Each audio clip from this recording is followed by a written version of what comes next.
প্লাস্টিকের বোতলে পানি পান করলে শরীরে বড় 5টি রোগ হয়। আমরা কিন্তু অনেকে এটা জানি না। মনে রাখবেন, এই প্লাস্টিকের বোতলে এমন কিছু ক্ষতিকর কেমিক্যাল আছে, যখন আপনি পানি দীর্ঘ সময় ধরে পান করবেন একটা বোতল থেকে, তখন এই ক্ষতিকর কেমিক্যাল এবং মাইক্রোপ্লাস্টিক আপনার শরীরে প্রবেশ করবে এবং আপনার শরীরের ভিতরে বড় ধরনের ক্ষতি করবে। এটা আমরা অনেকেই জানি না।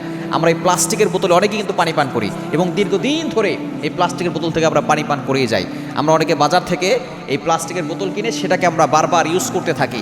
এটার দ্বারা কিন্তু আপনি অসুস্থ হয়ে যাবেন, আপনার সন্তান অসুস্থ হয়ে যাবে। এটা আমরা অনেকেই বুঝতে চাই না, অনেকে বোঝার চেষ্টাও করি না। বর্তমান চিকিৎসা বিজ্ঞানও কিন্তু এটা নিয়ে গবেষণা করে তারা বলে দিয়েছেন যে প্লাস্টিকের বোতলে পানি পান করা এটা কিন্তু ঠিক নয়। আমাদেরকে সতর্ক হতে হবে, কারণ সুস্থতা হচ্ছে বড় একটি নিয়ামত। আপনি সুস্থ থাকলে আল্লাহর ইবাদত করতে পারবেন। যদি আপনি সুস্থ না থাকেন তাহলে কিন্তু আপনি পরিপূর্ণভাবে আল্লাহর ইবাদত করতে পারবেন না। এজন্য প্লাস্টিকের বোতলে যদি আপনি পানি পান করেন তাহলে কিন্তু বড় ধরনের প্লাস্টিক ক্ষতি হবে। এক নম্বর হচ্ছে আপনার হরমোনের সমস্যা হবে, ভারসাম্যহীনতা। আপনার যে হরমোন আছে এটা আস্তে আস্তে করে এমনভাবে হয়ে যাবে যাতে করে আপনার ভিতরের অনেক বড় ধরনের সমস্যা হয়ে যাবে।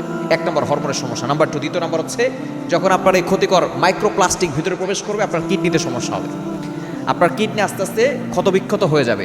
এবং 3 নাম্বার আপনার লিভারের সমস্যা হবে। 4 নাম্বার বড় ধরনের সমস্যা হচ্ছে আপনার ক্যান্সারের ঝুঁকি বাড়াবে। কেন ইমাজিন, আপনি কল্পনা করতে পারছেন যে প্লাস্টিকের বোতলে আপনি পানি পান করছেন, এটা আপনাকে কত বড় ধরনের ক্ষতি করছে।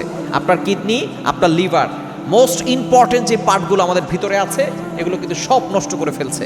এমনকি ক্যান্সারের ঝুঁকি পর্যন্ত বাড়িয়ে দিচ্ছে এই প্লাস্টিকের বোতল। যে ক্ষতিকর কেমিক্যাল এবং মাইক্রোপ্লাস্টিক আমাদের ভিতরে প্রবেশ করছে, এগুলো ক্যান্সারের ঝুঁকি পর্যন্ত বাড়িয়ে দিচ্ছে। এবং সবচেয়ে গুরুত্বপূর্ণ বিষয় হচ্ছে আমাদের ওজন বাড়িয়ে দিচ্ছে, যার কারণে যখন আমাদের এই মাইক্রোপ্লাস্টিক ভিতরে ঢুকে তখন আস্তে আস্তে আমাদের রোগ প্রতিরোধ ক্ষমতা কমে যায় এবং ক্যান্সারের ঝুঁকি আরও বেশি বেড়ে যায়। এজন্য আসুন আমরা সচেতন হই, আমাদের সন্তানদেরকে আমরা নিজেরাও এই প্লাস্টিকের বোতলে পানি পান করাবো না।